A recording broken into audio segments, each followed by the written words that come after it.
ایک بادشاہ نے ضیافت کے لیے تمام وزراء کو دعوت دی کہ آپ کے لیے ایک بڑی اہتمام دعوت ہے، بہت اچھی دعوت کا انتظام کیا جا رہا ہے۔ تو بادشاہ نے اس دعوت کے لیے اسپیشل کہا باورچی کو کہ کھانا خراب بنانا ہے، اس میں مرچیں زیادہ ڈال دینی ہے یا اس کو جلا دینا ہے یا کسی طرح کھانا خراب بننا چاہیے۔ تو جب وہ کھانا ان کو پیش کیا گیا، وزراء کو جب کھانا پیش کیا گیا تو ظاہر ہے کہ کھانا تو خراب تھا۔ انہیں جب ایک نوالا لیا تو اتنی اس کے اندر مرچیں تھیں، اتنا جلا ہوا تھا کہ وہ اس کا ایک نوالا لینا بھی بڑا مشکل تھا، بلکہ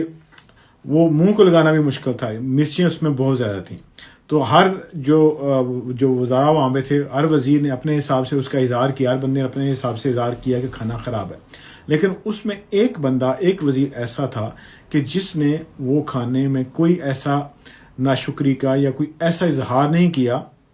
کہ یہ کھانا خراب ہے۔ وہ کھانا اسی طرح کھاتا رہا جس طرح کوئی بھی ایک ڈیلیشیس کھانا ہوتا ہے، وہ اس کو کھاتا رہا، اور بادشاہ بڑے حیران ہو کے اس کو انداز سے دیکھتا رہا کہ یہ بندہ کیا کر رہا ہے، کھانا خراب ہونے کے باوجود یہ کھائے جا رہا ہے۔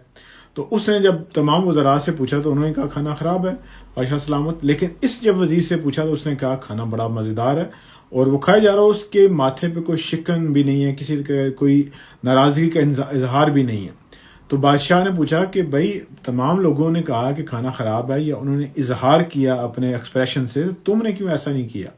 اس نے کہا کہ بادشاہ ہمیشہ آپ نے ہمیں اچھا کھانا دیا ہے، ہماری دیکھ بھال کی ہے، ہم پہ جو بھی آپ کے احسانات ہیں وہ آپ نے ہمیشہ کیے ہیں۔ اگر آج کسی وجہ سے کھانا غلط بن گیا ہے یا پک گیا ہے تو میں اس تمام احسانات کو بھول کے تو ناشکری پہ اتر آؤں؟ تو بادشاہ اس سے بہت خوش ہوا۔ تو یہ اس میں سبق ہمارے لیے یہ ہے کہ اللہ ہم سے بہت پیار کرتا ہے، اللہ ہمیں مختلف آزمائشوں میں ڈالتا ہے، ہم پہ مختلف قسم کے مشکل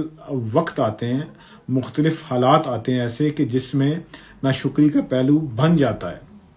لیکن ہمیں اللہ کی ان نعمتوں کو بھی یاد کرنا چاہیے کہ جو اس نے ہمیں بے پایاں بے حساب دی ہوئی ہیں۔ تو ان نعمتوں کو سوچ کے اگر کوئی مشکل آ گئی ہے تو اس کو بڑی خوش دلی سے قبول کر کے اور خدا کی ناشکری نہیں کرنی چاہیے کہ یہ مجھ پہ کیوں آ گیا، مجھے پہ ہی کیوں آیا ہے، میں ہر وقت مصیبتوں میں مبتلا رہتا ہوں، مجھ پہ مصیبتیں آتی رہتی ہیں۔